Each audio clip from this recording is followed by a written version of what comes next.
Good evening friends. कैसे हैं आप सब दोस्तों? उम्मीद करता हूँ कि आप सब ठीक होंगे। और दोस्तों, इसके पहले हमने हिस्ट्री के 7 लेक्चर अपलोड कर दिए थे और एक हमने मेंस आंसर राइटिंग कराया था एक क्वेश्चन का, जो कि कल हमने अपलोड किया था। तो 7 लेक्चर जो हमने अपलोड किया था, मध्यकालीन भारतीय इतिहास में पहला चैप्टर था मुग़ल सत्ता की स्थापना, जो कि बाबर के द्वारा होती है। बाबर का रोल हमने फिनिश कर दिया था। उसकी 1530 में मृत्यु हो जाती है। उसके बाद उसका जो उसके 4 बेटे हैं बाबर के, हुमायूं, कामरान, अस्करी और हिंदाल। तो हुमायूं की शादी और कामरान की शादी जो है मेदिनी राय के दोनों बेटियों से हो गई थी, जैसे कि ऑलरेडी हमने डिस्कस कर दिया था। तो दोस्तों, आप लोग चैनल पर विजिट करिए और जो लोग नए हैं, नए दोस्त जो है, चैनल को सब्सक्राइब कर लें और बेल आइकन को ऑल पर प्रेस कर लें दोस्तों। और जो लोग ऑलरेडी चैनल पर सब्सक्राइब कर लिए हैं दोस्तों, वो लोग प्लीज़ अपने दोस्तों में, अपने फ्रेंड्स में, अपने ग्रुप में शेयर करिए और चैनल को ज़्यादा से ज़्यादा स्प्रेड करिए और सपोर्ट करिए दोस्तों। और दोस्तों, इसके पहले हमने जो है ज्योग्राफी का भी लेक्चर ऑलरेडी किया है, 4-5 लेक्चर किया है, उसको भी आप लोग देखते रहिए। इसके अलावा हम जो है ज्योग्राफी का भी लेक्चर लेके आने वाले हैं। ये चैप्टर 1 जो है मुग़ल सत्ता की स्थापना, जिसमें आपको बाबर, हुमायूं और शेर शाह का भी रोल रहेगा। ये 3 कैरेक्टर के बारे में डिस्कस करेंगे। इसके बाद हम फिर आगे बढ़ेंगे। तो चैप्टर 1 ही अभी चल रहा है। जो 7 लेक्चर थे बाबर के बारे में, बाबर का रोल, बाबर का कैरेक्टर हमने फिनिश किया था। इसके बाद हुमायूं की एंट्री हुई थी। तो अब हुमायूं के बारे में बात करेंगे। तो चलिए स्टार्ट करते हैं। जैसे कि आप स्लाइड में देख ही रहे हैं कि हुमायूं 1530 से लेकर के 1556, मतलब लगभग 26 साल के आसपास जो है शासन करता है। तो बाबर की मृत्यु के बाद, मतलब 1530 में बाबर की मृत्यु हो जाती है 30 दिसंबर को। और आपको पता है कि उसके मृत्यु के पहले ही इसको जो है बाबर ने अपना उत्तराधिकारी मनोनीत कर दिया था, सत्ता इसको दे दी थी। लेकिन इसके और भी 3 भाई थे, उनका भी बहुत अहम रोल रहेगा इसकी लाइफ में, जो कि इसको काफ़ी परेशान भी करते हैं। और मुग़लकालीन इतिहास में ये तो एक आम बात है कि भाई और भाई की लड़ाई रहेगी, पिता और पुत्र की लड़ाई रहेगी। तो देखते हैं कि हुमायूं का रोल कैसा है, हुमायूं का जीवन कैसा है, मुग़ल सत्ता की स्थापना के बारे में इनका क्या योगदान है, इन्होंने किस तरह से मतलब जो है योगदान दिया है, या अपने पिता के द्वारा मिली हुई विरासत कितना इनके लिए फ्रूटफुल रहती है और कितना जो है इनके लिए मतलब कांटों का ताज होता है या फिर फूलों का ताज होता है। ये देखते हैं किस तरह की परिस्थितियां होती हैं इनके जीवन में, बाबर के कारण से किन चीज़ों को इनको मतलब सपोर्ट मिलता है और किन चीज़ों से इनको मतलब जो है लेग पुलिंग होती है, या इनका मतलब जो है सपोर्ट लोग नहीं करते हैं। क्या परिस्थितियां हैं जो बाबर का इनके लिए अच्छी हैं और क्या इनके लिए विपरीत हैं। अनुकूल और विपरीत परिस्थितियों के बारे में भी हम बात करेंगे, प्रतिकूल परिस्थितियों के बारे में भी बात करेंगे जो बाबर की वजह से क्रिएट हुई, और कुछ अच्छी बातें भी देखेंगे कि जो बाबर की वजह से इनके जीवन में रही, और कुछ ऐसी भी बातें देखेंगे जो इनकी वजह से भी क्रिएट हुई। क्या एक अच्छे शासक सिद्ध हुए या नहीं सिद्ध हुए, इनका कितना योगदान रहा सत्ता को स्थापित करने में, सत्ता को मजबूत करने में, ये सारी बातें हम देखेंगे। तो चलिए फिर स्टार्ट करते हैं। बाबर की मृत्यु के बाद मतलब 30 दिसंबर 1530 को हुमायूं का आगरा में राज्याभिषेक होता है। जैसा कि आपको पता ही है कि बाबर जो है मृत्यु के पहले ही इनको जो है सत्ता हस्तांतरित कर दिया था। और अपनी मृत्यु के पूरे ही मतलब जो है बाबर ने हुमायूं को अपना उत्तराधिकारी मनोनीत कर दिया था, जो कि आप इसमें देख ही रहे हैं कि बाबर जो है हुमायूं को अपना उत्तराधिकारी मृत्यु के पूर्व ही मनोनीत कर दिया था। फिर भी बाबर की मृत्यु के भी चौथे दिन ही वह गद्दी पर बैठ सका, मतलब मृत्यु के 4 दिन बाद गद्दी पर बैठ सका। और इस विलंब का कारण संभवतः बाबर के मतलब जो है वजीर जो निजामुद्दीन थे, निजामुद्दीन अली मोहम्मद खलीफा का षड्यंत्र था। जिसकी वजह से तो बाबर के जो वजीर थे निजामुद्दीन अली मोहम्मद कुछ षड्यंत्र कर रहे थे, जिसकी वजह से 4 दिन बाद मतलब जो है ये गद्दी पर बैठ पाया। तो आप देख लीजिए कि निजामुद्दीन अली मोहम्मद जो है बाबर के खलीफा थे, मतलब बाबर के वजीर थे, जो कि इनको हुमायूं को गद्दी बैठने में परेशानी क्रिएट कर रहे थे, जिसकी वजह से इनको दिक्कत हो रही थी और इनको बाबर की मृत्यु के 4 दिन बाद ही गद्दी मतलब जो है प्राप्त हो पाई। और बाबर के जो बहनोई मेहदी ख्वाजा को गद्दी दिलाना चाहते थे। जो निजामुद्दीन अली मोहम्मद हैं वो बाबर के जो बहनोई थे उनको ख्वाजा मेहदी ख्वाजा को गद्दी दिलाना चाहते थे, परंतु ये जो षड्यंत्र है अली मोहम्मद का, निजामुद्दीन अली मोहम्मद का षड्यंत्र जो है विफल हो गया और हुमायूं आगरा की गद्दी पर बैठ गया। मतलब षड्यंत्र, जैसा कि हम बात स्टार्टिंग में ही हम भूमिका में बता दिए कि इनके साथ काफ़ी परेशानियां भी होंगी बाबर की वजह से, क्योंकि बाबर एक नवविजित राज्य का मतलब जो है सरदार बना हुआ था, शासक बना हुआ था, तो लोगों को खुश करने के लिए कई सारे अधिकार भी दे दिए थे। उसी अधिकार का लोग जो है नाजायज़ फ़ायदा हुमायूं के जीवन काल में उठाएंगे, जिसका खामियाजा हुमायूं को भुगतना पड़ेगा। लेकिन बाबर की उस समय मजबूरियां थी, इसलिए उसने इतने सारे अधिकार और इतने रियायतें, इतना मतलब रिस्पेक्ट लोगों को दिया था। अदरवाइज़ वो भी काफ़ी सुलझा हुआ, काफ़ी जो है कई सारी युद्धों में बहुत सारा मजा हुआ खिलाड़ी था। लेकिन यहाँ पर नई सत्ता स्थापित करना, नए लोग थे, तो इसलिए जो है अपने लोगों को भी उसको सपोर्ट चाहिए था, तो जो है उनको रियायतें दी थी, ढीला छोड़ दिया था लोगों को। क्योंकि काफ़ी लोग तो पता ही है काबुल वापस जाना चाहते थे। जब खानवा का युद्ध हुआ तो उसके बाद उसने जिहाद घोषित किया, तब जाकर के युद्ध जीता धर्म के नाम पर। हालांकि पूरी तरह से धर्म के नाम पर नहीं था, ठीक है। तो हुमायूं के जीवन और कार्यकलापों को 4 भागों में विभक्त कर सकते हैं, ठीक है। प्रारंभिक जीवन 1508 से लेकर के 1530, और 1530 में गद्दी मिलती है, तो उसके बाद का जीवन। और शेरशाह से संघर्ष होता है, जो कि 1530 से 1540 लगभग 10 साल तक शेरशाह से संघर्ष होता रहता है। और हुमायूं का पूरा जीवन मतलब जो है उथल पुथल वाला रहता है। शेरशाह से जब संघर्ष होता है तो जाहिर सी बात है शेरशाह काफ़ी मतलब जो है अनुभवी था, जिसमें हुमायूं को उसने मात दे दी और हुमायूं पटखनी खा करके निर्वासित जीवन व्यतीत करने लगे। तो हुमायूं का निर्वासित जीवन भी है, एक तीसरा पार्ट है, जो कि 1540 से 1545 लगभग 15 साल तक। और यही 15 साल थे जो बाबर के बाद मुग़ल सत्ता एक प्रकार से समाप्त हो गई भारत से, और अफ़गानों का दोबारा यहाँ पर नियंत्रण हो गया था। लेकिन इस 15 साल के बाद फिर से हुमायूं कम बैक करते हैं, ठीक है। तो सत्ता की पुनर्स्थापना होती है 1555-56 में, और इसके बाद 1556 में तो इनकी मतलब जो है 1556 के बाद इनकी मृत्यु भी हो जाती है। फिर बाबर आ जाते हैं।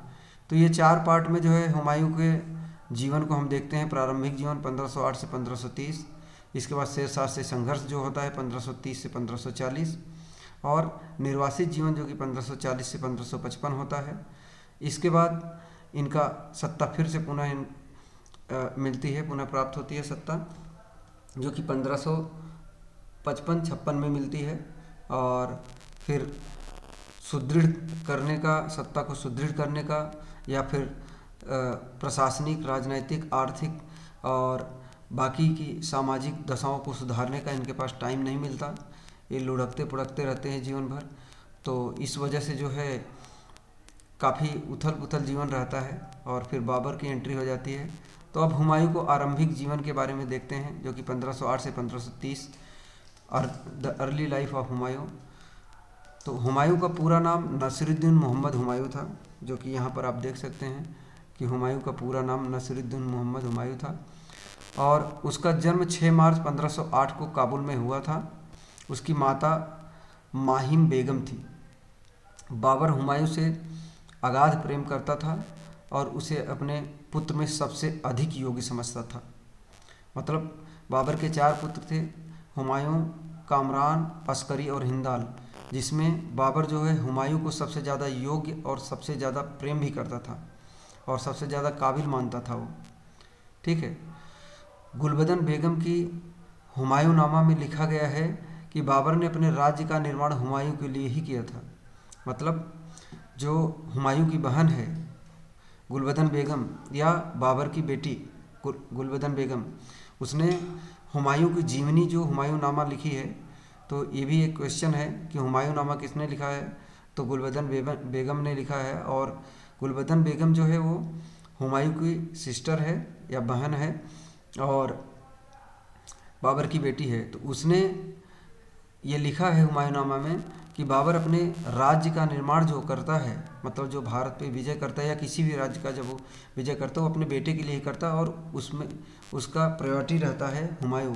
मतलब वो राज्य, बाबर जो है राज्य का निर्माण जो है हुमायूं के लिए ही करता है। और अपने प्रिय पुत्र की शिक्षा दीक्षा का बाबर ने मतलब बहुत उचित प्रबंध किया। उसे अरबी, फारसी एवं तुर्की भाषा जो है इसकी भी शिक्षा के अतिरिक्त जो है सैनिक शिक्षा भी दी गई। और वह तीरंदाजी मतलब घुड़सवारी में भी काफ़ी माहिर था हुमायूं। तो बाबर ने काफ़ी खुद तो वो बहुत ज़्यादा मतलब जो है स्ट्रगल किया, लेकिन हुमायूं के लिए इन सारी चीज़ों की व्यवस्था की, शिक्षा की व्यवस्था की, सैनिक शिक्षा की व्यवस्था की, तीरंदाजी हो गई, घुड़सवारी हो गई, इन सारी चीज़ों में मतलब जो है, और भाषाओं में जैसे तुर्की भाषा, अरबी भाषा, फारसी भाषा, ये सारी भाषाओं का ज्ञाता भी था हुमायूं को। उसको टाइम मिला इन सब चीज़ों को सीखने का। और इसी युद्ध के मोर्चे पर तथा व्यूह रचना एवं उसे तोड़ने की भी शिक्षा की दी गई कि युद्ध को कैसे टैकल करना है, व्यूह की रचना कैसे करना है, इन सारी चीज़ों की शिक्षा हुमायूं को दी गई। जैसे आपको पता है कि जब इब्राहिम लोदी और खानवा का मतलब राणा सांगा से बाबर ने युद्ध किया, तो दोनों ही युद्धों में उसने जो है तुर्की और ऑटोमन पद्धति का यूज किया, सैनिक पद्धति मतलब जो है, तो और तुलगमा पद्धति का। तो बाबर ने हुमायूं को छोटी उम्र से ही राजकाज में प्रशिक्षित करना आरंभ कर दिया एवं उसे महत्वपूर्ण दायित्व मतलब जो है प्रदान कर दिया। तो बाबर ने हुमायूं को छोटी उम्र से ही राजकाज में मतलब प्रशिक्षित करना आरंभ कर दिया और उसे जो है महत्वपूर्ण दायित्व भी सौंपे। इसके अलावा 12 वर्ष की छोटी उम्र में ही उसे बदख्शां का मतलब प्रशासक भी जो है या प्रशासक बना दिया गया और उसकी देखभाल करने के लिए भी नियुक्त किया गया। तो बाबर ने जब 1526 में भारत पर आक्रमण किया, तब हुमायूं भी बदख्शां से अपनी सेना लेकर के, याद होगा हुमायूं अपनी सेना लेकर के बदख्शां से आकर के उसको मिल गया था, बाबर के साथ आकर के मिला था। और पानीपत के युद्ध के पूर्व उसने हिसार फिरोजा के निकट हामिद खां की सैनिक टुकड़ी को परास्त किया था। हुमायूं ने बाबर के साथ पानीपत एवं खानवा के युद्ध में भी भाग लिया था। देख लीजिए, तो खानवा के युद्ध में और पानीपत के युद्ध में दोनों जगह हुमायूं जो है भाग लिया था। मतलब हामिद खां के सैनिक टुकड़ी को भी परास्त किया था और हुमायूं ने बाबर के साथ जो है पानीपत का और खानवा के युद्ध में भी भाग लिया था। और उसने अफगानों से अनेक बार संघर्ष किया तथा आगरा, संभल, जौनपुर, गाजीपुर एवं कालपी पर भी मुगल सत्ता स्थापित की थी।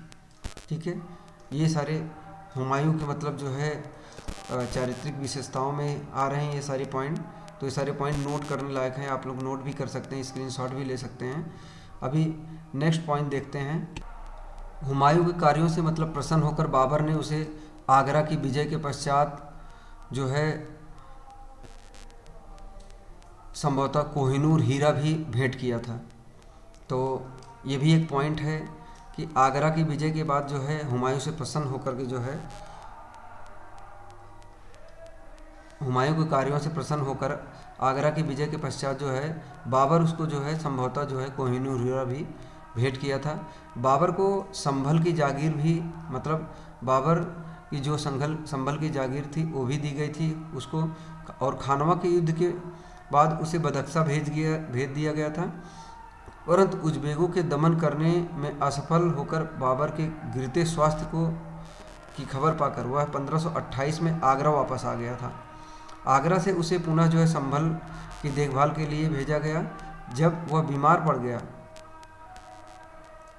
तो हुमायूं को आगरा बुला लिया गया और 1530 ईस्वी की गर्मियों में वह पुनः बीमार पड़ गया। मतलब हुमायूं 2-3 बार जो है बीमार पड़ने लगा और तभी जो है ये बाबर जो है, याद होगा कि वापस आ जाता है लाहौर से आगरा, और आगरा में ही उसकी मृत्यु हो जाती है क्योंकि वो काबुल जाना चाहता था लास्ट टाइम में, और काबुल में वो चाहता था कि अपना प्राण त्याग दे, लेकिन फिर वो लाहौर तक पहुंच जाता भी है और लाहौर से वापस आ जाता है आगरा। आगरा में ही उसकी 1530 में मृत्यु हो जाती है। तो 1530 ईस्वी की गर्मियों में वह पुनः बीमार पड़ जाता है और कहा जाता है कि हुमायूं की बीमारी से दुखी बाबर ने ईश्वर से प्रार्थना की कि हुमायूं को अच्छा करके बाबर के ही प्राण ले ले ईश्वर। ऐसा जो है, मतलब देखो, एक पिता जो है अपने पुत्र के लिए मतलब क्या बोलता है कि हुमायूं की मतलब बीमारियों से दुखी होकर बाबर ने ईश्वर से प्रार्थना करता है कि ईश्वर जो है बाबर के ही प्राण ले ले।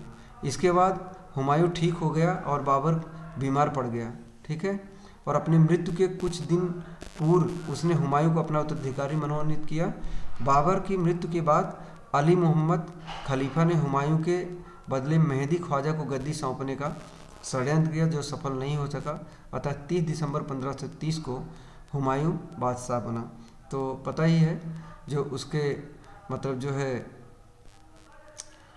बहनोई मतलब जो है बाबर के थे, अली मोहम्मद खलीफा जो है वो उन्होंने षड्यंत्र किया और इसको जो है गद्दी से हटाना चाहते थे, लेकिन फिर भी जो है इस षड्यंत्र को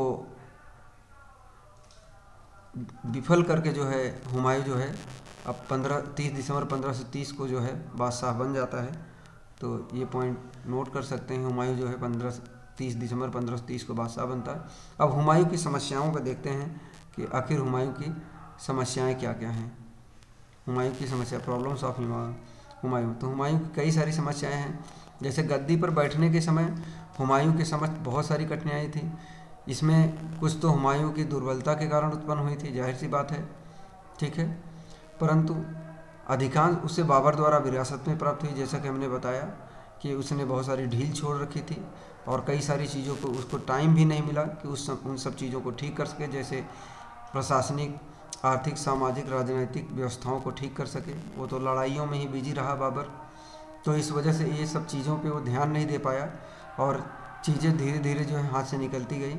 और हालांकि हुमायूं तो बन गया शासक, लेकिन इन सब सारी समस्याओं को विरासत में पा गया। तो वस्तुतः बाबर ने हुमायूं को कांटों का ताज पहनाया था, जाहिर सी बात है। देखो यहाँ आ रहा है पॉइंट कि वस्तुतः बाबर ने हुमायूं को कांटों का ताज पहनाया था। तत्कालीन राजनीतिक एवं आंतरिक परिस्थितियां हुमायूं के प्रतिकूल थी, लेकिन इसके साथ साथ हुमायूं अपने दुर्भाग्य के लिए स्वयं भी उत्तरदायी था। देखो, परिस्थितियां प्रतिकूल तो थी, लेकिन जो है वो दुर्भाग्य के लिए खुद भी मतलब जो है उत्तरदायी था। इसलिए एक इतिहासकार ने उसे लिखा है, उसके बारे में कहा है कि हुमायूं जीवन भर ठोकरें खाता रहा और ठोकर खा कर के ही उसका जीवन खत्म हो गया, अंत हो गया। और हुमायूं को कठिनाइयों को सुविधानुसार 2 वर्गों में विभक्त किया जा सकता है, जो कि विरासत में प्राप्त कठिनाइयाँ क्या थी और हुमायूं ने खुद कौन कौन सी कठिनाइयाँ पैदा की थी, ठीक। तो हुमायूं को विरासत में भी कुछ कठिनाइयाँ मिली थी और कुछ उसने खुद की वजह से ही जो है पा गया था। तो देखते हैं कि हुमायूं को विरासत में कौन कौन सी कठिनाइयाँ। हुमायूं को विरासत में जो प्राप्त कठिनाइयाँ थी, बाबर ने मतलब भारत में साम्राज्य स्थापना के लिए जो है बहुत सारे युद्ध लड़े थे। जैसे उसने 1505-7, इसके बाद 1519-20, 1526 में पानीपत का युद्ध होता है, फिर 1527 में खानवा का, 1528 में चंदेरी का और 1529 में घाघरा का युद्ध होता है। तो पानीपत का युद्ध इब्राहिम लोधी तो अफगान उससे नाराज़ थे। इसके बाद खानवा का युद्ध राजपूत नाराज़ हो गए। चंदेरी का युद्ध मेदिनी राय, उसमें भी राजपूतों का रोल था। और इसके बाद फिर से घाघरा का युद्ध जिसमें अफगानों का मतलब रोल था। तो इस वजह से देखा जाए तो बहुत सारी कठिनाइयाँ खुद छोड़ करके गया था हुमायूं के लिए बाबर जो है। तो ऐसी परिस्थिति में बहुत सारे दुश्मन भी उसके हो गए थे। फलस्वरूप उसने अपने उत्तराधिकारी हुमायूं के लिए अनेक प्रतिस्पर्धी दुश्मन छोड़े थे। इतिहासकार रसब्रुक विलियम के अनुसार अगर देखा जाए तो क्या बोलते हैं कि बाबर ने अपने पुत्र को ऐसा राज सौंपा था जो युद्धकालीन परिस्थिति में ही रह सकता था, मतलब लड़ाई झगड़े करके बल के दम पर ही स्थापित रह सकता था। तो इतिहासकार रसब्रुक बोलते हैं कि बाबर ने अपने पुत्र के लिए ऐसा मतलब राजतंत्र सौंपा था जो युद्धकालीन परिस्थिति में ही रह सकता है, जो शांति काल में दुर्बल, आकारहीन एवं पतनोन्मुख था, मतलब दुर्बल था, आकारहीन था और पतनशील था। राज्य के अंदर एवं बाहर अनेक महत्वाकांक्षी व्यक्ति एवं शक्तियां नवजात मतलब मुगल राज्य को हड़पने की जो है ताक में लगी हुई थी। मुगलों की जो प्रशासनिक, सैनिक और आर्थिक व्यवस्था थी बहुत ही दयनीय दशा में थी। अतः गद्दी पर बैठने के लिए उसके सामने बहुत सारी समस्याएं उपस्थित थी। बैठते ही गद्दी पर जैसे ही बैठा तो बहुत सारी समस्याएं उत्पन्न हो गए, और इन समस्याओं में कई सारी समस्याएं हैं जो कि इस तरह से, जैसे उत्तराधिकार के लिए निश्चित नियम का अभाव, कोई ऐसा रूल, ऐसा कोई डॉक्यूमेंटेड चीज़ नहीं थी उस समय कि जो उत्तराधिकारी बनेगा राज्य का वो यही या फला फला पर्सन बन सकता है, लेकिन क्यों बन सकता है, क्या योग्यता है उसके लिए, ऐसा कोई रूल नहीं था। तो उत्तराधिकार के लिए जो है निश्चित नियम नहीं था। तो इसके लिए जो है मुगलों में उत्तराधिकार का निश्चित नियम नहीं था, इसलिए प्रत्येक राजकुमार और राजवंश का व्यक्ति शक्ति के बल पर शासक बनने की कोशिश करता था। इसके चलते राजवंश में षड्यंत्र होते रहते थे, जिनका मतलब बुरा असर राज पर भी पड़ता था। हुमायूं के साथ भी यही बात हुई। बाबर के जीवन में ही उत्तराधिकार के लिए षड्यंत्र आरंभ हो गए थे। जैसे बाबर के प्रधानमंत्री ने तो हुमायूं के स्थान पर मेहदी ख्वाजा को गद्दी पर बिठाने का प्रयास किया, परंतु बाबर ने अपनी मृत्यु के पूर्व हुमायूं को उत्तराधिकारी नियुक्त कर दिया। ठीक है, और ऐसा प्रतीत होता है कि अमीरों ने बाबर की इच्छा मान तो ली थी, परंतु कुछ लोगों ने इस पर बाद में जो है आपत्ति भी प्रकट की थी। जो बाबर के अमीर थे वो इस बाबर की इच्छा तो उसमें इसलिए मान ली थी कि बाबर जीवित था, लेकिन कुछ लोगों ने आपत्ति भी प्रकट की थी। इसी कारणवश बाबर की मृत्यु के चौथे दिन ही हुमायूं भाग्य से गद्दी पर बैठ पाया। तो देख रहे हैं, मतलब जो है बहुत मुश्किल से जो है हुमायूं गद्दी पर बैठ पाए इतने षड्यंत्र के बाद। और धन की कमी भी थी,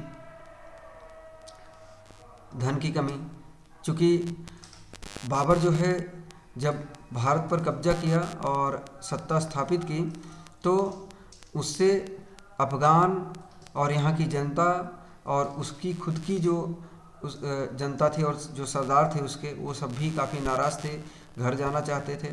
तो खुले हाथों से सबको पैसे मतलब जो है उसने खजाने को बांटा, जिससे उसका खजाना काफ़ी खाली हो गया था, आर्थिक स्थिति उसकी दयनीय हो गई थी। तो हुमायूं की एक बड़ी समस्या यह थी कि उसके पास प्रशासनिक एवं सैनिक आवश्यकताओं के लिए पर्याप्त धन नहीं था। बाबर ने अपना संपूर्ण खजाना सैनिक अभियानों और अपने अमीरों सैनिकों को प्रसन्न करने में खर्च कर डाला था। तो प्रशासनिक शिथिलता के कारण भी राजकीय कर की वसूली भी नहीं हो पाती थी, क्योंकि बाबर ने इन सब चीज़ों पे प्रशासनिक, राजनीतिक और बाकी के जो भी आर्थिक स्थिति, इन सब चीज़ों पे कंट्रोल नहीं कर पाया। ना ही उसके पास समय भी नहीं था, क्योंकि वो युद्धों में ही बिजी रहता था, तो इस वजह से वो ध्यान भी नहीं दे पाया। तो ये सारी व्यवस्थाएं चरमरा गई थी, इसलिए हुमायूं के पास धन का सर्वथा अभाव था और उसका जो कोष था वो रिक्त पड़ा हुआ था। ठीक है, तो धन की कमी थी, ये भी एक समस्या थी। नेक्स्ट प्रॉब्लम देखते हैं क्या है। मुगलों और अमीरों का शक्तिशाली होना। जो मुगल अमीर थे वो काफ़ी शक्तिशाली हो गए थे, क्योंकि उनको बाबर ने काफ़ी छूट दे रखी थी। जैसे कि जब उसने इसका इब्राहिम लोदी के साथ पानीपत का युद्ध जीता तो उसकी परिस्थिति बहुत डामाडोल थी, लोग उसका विरोध कर रहे थे।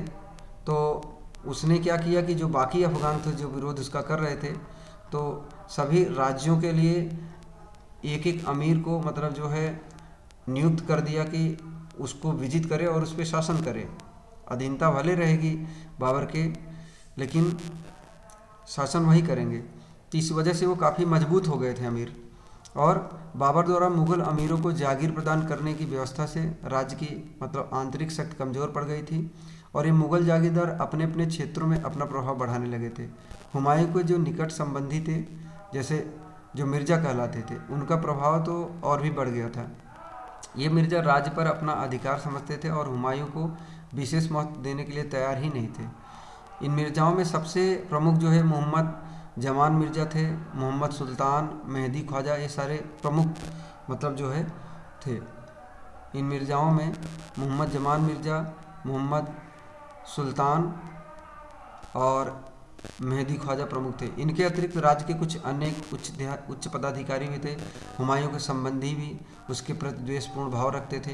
हुमायूं को उनसे खतरा भी बना रहता था और सेना की दुर्बलता भी थी। सेना भी काफ़ी दुर्बल हो चुकी थी। तो बाबर के समय में मुगल सेना जितनी सशक्त थी वो स्थिति बाद में जो है नहीं रही। बाबर ने लूट में प्राप्त धन का जो समुचित हिस्सा होता था वो सैनिकों में बांट देता था और अपने अमीरों में भी बांट देता था, जिससे सेना में असंतोष की भावना थी। दूसरी समस्या ये भी थी कि बाबर की सेना में बहुत सारी जातियों और राष्ट्रीयता के जैसे मुगल, चगताई, उज्बेक, ईरानी, अफगानी और भारतीय सैनिक भी थे। तो यहाँ पर ध्यान देने वाली बात है कि बाबर की सेना में जो है कौन कौन थे, मुगल, चगताई, उज्बेक, ईरानी और अफगानी, भारतीय सैनिक भी थे। अतः सैनिकों के बीच आपसी मतभेद भी मतलब जो है या वैमनस्य बना रहता था और बाबर ने अपने कुशल नीति द्वारा इस सेना पर नियंत्रण तो बनाए रखा, लेकिन हुमायूं ये क्षमता नहीं रखता था, मतलब इतना सक्षम नहीं था, इतना काबिल नहीं था कि वो इन सब चीज़ों पे, इन सब लोगों पे कंट्रोल कर सके। सेना पर उसका नियंत्रण जो है धीरे धीरे ढीला हो गया। तो ये भी एक समस्या थी। अब हुमायूं का जो भाई थे, हुमायूं के भाई थे, वो भी एक समस्या ही है। तो हुमायूं के जो भाई हैं, मतलब हुमायूं अपने भाइयों मतलब हुमायूं के जो भाई थे, हुमायूं के अपने भाइयों ने भी मतलब उसके साथ जो है बहुत विकट समस्या खड़ी कर दी थी। उसके लिए भी बाबर ही उत्तरदायी था। उसने जब जिंदा था तब जो है राज्य का बंटवारा नहीं किया और सिर्फ हुमायूं को ही उत्तराधिकारी बना के चल दिया। तो जाहिर सी बात तो प्रॉब्लम तो क्रिएट हो गई। और उसने अपनी मृत्यु के पूर्व हुमायूं को आदेश दिया था कि वह मतलब शासक बनने के बाद अपने भाइयों से मतलब उदारपूर्ण व्यवहार करे। इसलिए जो है हुमायूं बाबर की बात मानता भी था, इसलिए हुमायूं हमेशा जो है उनके साथ दयापूर्ण रवैया अपनाता था। इतना नहीं, उसने अपने तीनों भाइयों जो कमरान, अस्करी और हिंदाल थे उनको अपने राज्य का कुछ भाग भी दे दिया था। लेकिन हुमायूं के जो भाई थे उसके साथ हमेशा जो है शत्रुतापूर्ण व्यवहार करते थे। ठीक, तो हुमायूं के जो तीन भाई थे कौन थे, मतलब हुमायूं बाबर के 4 लड़के थे, कामरान, हुमायूं, कामरान, अस्करी और हिंदाल। तो हुमायूं के 3 भाई कामरान, अस्करी और हिंदाल। ठीक, कामरान, अस्करी और हिंदाल। ठीक, और ये लोग भी उसके साथ मतलब शत्रुतापूर्ण व्यवहार करते थे और उसके साथ षड्यंत्र ही करते रहते थे। तो ये भी एक समस्या थे। अगली समस्या है प्रशासनिक व्यवस्था। तो प्रशासनिक जो अव्यवस्था थी वो क्या है, तो हुमायूं के समझ मतलब देखा जाए तो एक समस्या प्रशासनिक अव्यवस्था थी। इसमें हुमायूं के समझ एक समस्या यह भी थी कि संपूर्ण मुगल राज्य में प्रशासनिक व्यवस्था का नाम निशान नहीं था। जाहिर सी बात है, क्योंकि पावर के बल पर मतलब लड़ाई के बल पर जो है सत्ता स्थापित की गई थी, तो पावर होना चाहिए था, जिसकी वजह से जो है सब कुछ एडमिनिस्ट्रेशन लड़खड़ा गया था। चारों तरफ अव्यवस्था फैल चुकी थी और जो है जिसकी वजह बाबर को प्रशासन की तरफ ध्यान देने का समय भी नहीं मिला था, इसलिए क्योंकि वो तो लड़ाइयों में ही बिजी था, ना ही वो आर्थिक सशक्तिकरण कर पाया, ना ही राजनीतिक, ना ही जो है प्रशासनिक, किसी तरह का मतलब जो है उसको समय नहीं मिला। और इसमें उसका दोष भी ज़्यादा नहीं है अगर देखा जाए तो। ठीक है, और हुमायूं तो उतना काबिल भी नहीं था, तो ये सारी प्रशासनिक व्यवस्था भी लड़खड़ा गई और इसलिए उचित व्यवस्था नहीं हो सकी। प्रशासन के अभाव में मुग़लों का जो शासन अप्रभावकारी था और मुग़लों को जनता का समर्थन और सहयोग भी नहीं प्राप्त था। दूसरा जो है हुमायूं की जो समस्या थी वो अफ़गानों का संगठित होना। जैसे ही बाबर की मृत्यु हुई तो अफ़गान जो है संगठित हो गए, अफ़गान जो है संगठित हो गए। वैसे तो बाबर ने अफ़गानों की शक्ति को कुचलने का मतलब सारा प्रयास कर दिया था, फिर भी इसमें पूरी तरह वो सफल नहीं हो पाया क्योंकि उसके पास समय भी नहीं था। बंगाल और बिहार के जैसे अतिरिक्त बहुत सारे भागों में अफ़गान अपनी शक्ति का मतलब जो है संचय करके मुग़लों से अंतिम संघर्ष करने की तैयारी कर रहे थे। जैसे इब्राहिम लोदी का भाई महमूद लोदी, बंगाल के सुल्तान नुसरत शाह और कई अन्य जो है मतलब अफ़गान सरदार जो है एक दूसरे का सहयोग करके पुनः जो है आगरा और दिल्ली पर अधिकार करने का प्रयास कर रहे थे। हुमायूं का जो सबसे मेन शत्रु था, जो सबसे प्रबलतम शत्रु था, वो था शेर खां। बिहार से अफ़गानों को संगठित कर रहा था। तो हुमायूं का जो प्रबलतम शत्रु था वो शेर खां, जो बिहार में मतलब जो है अफ़गानों को संगठित कर रहा था। अफ़गानों को एक सूत्र में बांधकर वह मुग़लों को भारत से मतलब निकालने का सोच रहा था और अफ़गानों का मतलब जो है पुनः राज्य की स्थापना करने का वो प्रयास कर रहा था। तो इसी प्रकार सुल्तान इब्राहिम लोदी का चाचा आलम खां हो गया, अलाउद्दीन लोदी, और गुजरात में बहादुर शाह की सहायता से अपनी सेना का संगठन कर रहा था। वो इब्राहिम लोदी का चाचा जो आलम खां है, गुजरात में बहादुर शाह की सहायता से जो है वो अपनी सेना का संगठन कर रहा था और वह भी मुग़लों से प्रतिशोध लेना चाहता था। और बहुत सारे अन्य अफ़गानी सरदार थे, वो मौके की ताक में थे। इसके बाद गुजरात और बंगाल से भी खतरा था। गुजरात और बंगाल से भी खतरा था हुमायूं को। तो हुमायूं को सिर्फ अफ़गानों से नहीं बल्कि बंगाल के सुल्तान नुसरत शाह और गुजरात के शासक बहादुर शाह की तरफ से भी खतरा बना हुआ था। दोनों ही महत्वाकांक्षी शासक थे और दोनों ही अफ़गानों को सहायता देकर उनके माध्यम से मतलब जो है मुग़लों का राज्य समाप्त करना चाहते थे। तो बहादुर शाह मालवा और मेवाड़ पर अधिकार करके आगरा विजय का स्वप्न देख रहा था कि मालवा और मेवाड़ पर विजय प्राप्त कर लेता हूँ। बहादुर शाह जो गुजरात का था, वो जो है मालवा और मेवाड़ पर मतलब आधिपत्य जमा करके आगे आगरा की तरफ मतलब जो है बढ़ना चाहता था। इस प्रकार से हुमायूं के सामने बहुत सारे प्रतिद्वंदी थे। ये सारी बहुत सारी हुमायूं की समस्याएं थी। इसके अलावा क्या समस्या थी, हुमायूं की कुछ जो है चारित्रिक दुर्बलताएं थी। वो इतना सक्षम नहीं था जैसा कि बाबर था। तो हुमायूं की चारित्रिक दुर्बलताएं भी थी। हुमायूं के समक्ष मतलब जितनी समस्याएं थी उन्हें सुलझाने के लिए उसके अंदर दृढ़ इच्छा शक्ति या राजनीतिक दूरदर्शिता और सैनिक कौशल की आवश्यकता थी, जो कि हुमायूं के अंदर नहीं थी। और बौद्धिक प्रतिभा होते हुए भी उसमें मतलब पढ़ा लिखा तो था ही, उसमें राजनैतिक और सैनिक गुणों का अभाव था। वो शीघ्र ही कोई निर्णय नहीं ले पाता था, मतलब जो है निर्णय लेने में सक्षम नहीं रहता था वो। और अफीम और शराब के अत्यधिक सेवन से वो जो है सुस्त और आलसी बन चुका था। वह किसी भी काम को पूरा किए बिना ही मतलब बीच में ही अधूरा छोड़कर कोई दूसरा काम आरंभ कर देता था।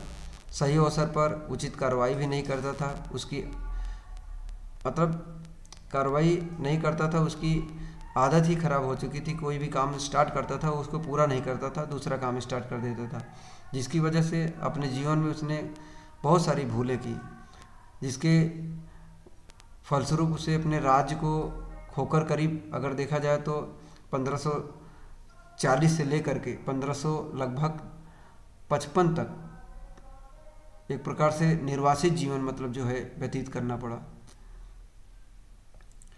तो देख सकते हैं कि मतलब कितनी सारी परेशानियां थी हुमायूं के सामने।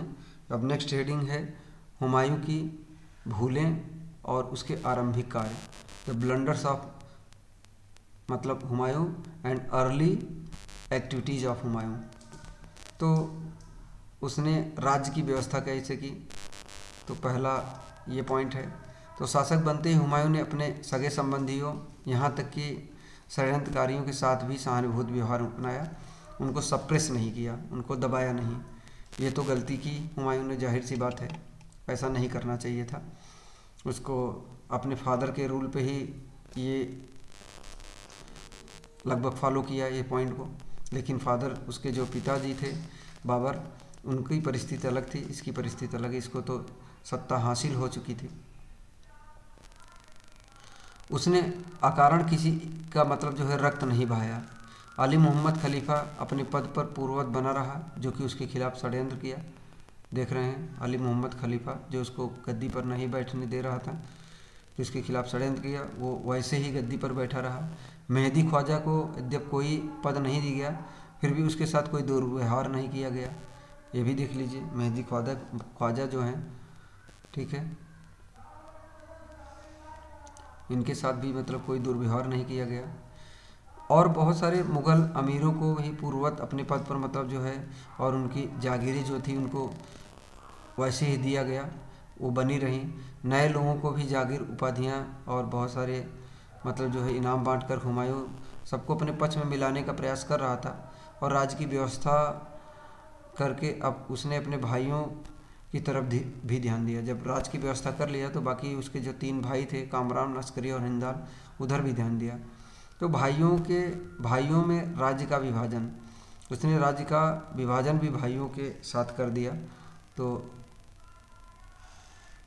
देखते हैं किस तरह से करता है। तो हुमायूं का दूसरा कार्य था कि अपने पिता के आदेशानुसार अपने भाइयों में राज्य का बंटवारा करना। उसने हिंदाल को मेवात की जागीर दी, और जिसने मतलब अलवर, गुड़गांव, मथुरा और आगरा के इलाके सम्मिलित थे। कामरान को, जिसके पास काबुल और कांधार पहले से ही था, अपना क्षेत्र रखने की अनुमति दे दी गई, और अस्करी को संभल की जागीर मिली। अपने भाइयों और अमीरों में मतलब राज्य और जागीर वितरित करने की जो नीति का एक घातक परिणाम ये हुआ कि उनमें जो है स्वच्छंदता की भावना बढ़ गई कि वो एक स्वतंत्र शासक बन जाएंगे, ठीक है, और वे अपना प्रभाव बढ़ाने लगे। और इसकी शुरुआत हुमायूं के भाई कामरान ने ही की। तो हुमायूं के जो भाई है कामरान, उसने ही स्वतंत्र शासक बनने की पहले सोचा, और वो जो काबुल में जो उसको जागीर मिली थी वहीं से ये काम वो स्टार्ट कर दिया। तो काबुल और कांधार की जो सीमित आय से वो जो है संतुष्ट नहीं था उसका भाई कामरान, इसलिए जो है जिस समय हुमायूं कालिंजर का घेरा डाले हुआ था, तो कामरान पंजाब पर अधिकार कर लिया उसके खिलाफ जा कर के, और मतलब अधिकार करने के लिए बढ़ा। और हुमायूं ने अपने ही भाई का रक्त बहाना नहीं चाहता था, मतलब वो ऐसा उचित नहीं समझा, इसलिए उसने कामरान द्वारा पेशावर और जो है लाहौर पर अधिकार किए जाने का विरोध भी नहीं किया वो। तो ये गलती कर रहा है मतलब हुमायूं। इतना ही नहीं, कामरान के मतलब जो है मांगने पर उसने हिसार फिरोजा का क्षेत्र भी मतलब जो है उसको सौंप दिया हुमायूं ने, और कामरान को उसके दुस्साहस के लिए दंड देने के बदले हुमायूं ने उसके साथ मतलब जो है कोई नीति नहीं अपनाई। तो ये हुमायूं ने अगर देखा जाए तो बहुत बड़ी भूल कर दी, और इसमें कामरान की शक्ति बहुत ज़्यादा बढ़ गई, और संपूर्ण पंजाब और उसके आसपास का इलाका अगर देखा जाए तो कामरान के हाथों में चला गया, और हुमायूं का मध्य एशिया से जो है संपर्क ही टूट गया। और सबसे बड़ी बात तो यह है कि मध्य एशिया और पंजाब से हुमायूं को सैनिक सहायता प्राप्त करने का जो साधन है वो उसने खो दिया। इसी प्रकार अगर देखा जाए तो हिसार पर अधिकार करके कामरान ने पंजाब और दिल्ली के जो मध्यवर्ती भाग थे उस पर भी अधिकार कर लिया। और एक खतरा वह ये भी था कि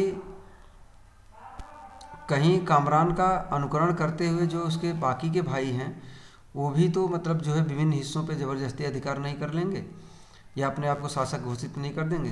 तो कामरान को पंजाब देने का एक लाभ हुमायूं को ये अवश्य मिल गया कि पश्चिम की तरफ उसको ध्यान नहीं देना पड़ा, क्योंकि अब वहाँ पंजाब पर वो है तो पश्चिम से कोई आक्रमण होगा मध्य एशिया की तरफ से तो पहले कामरान निपटेगा।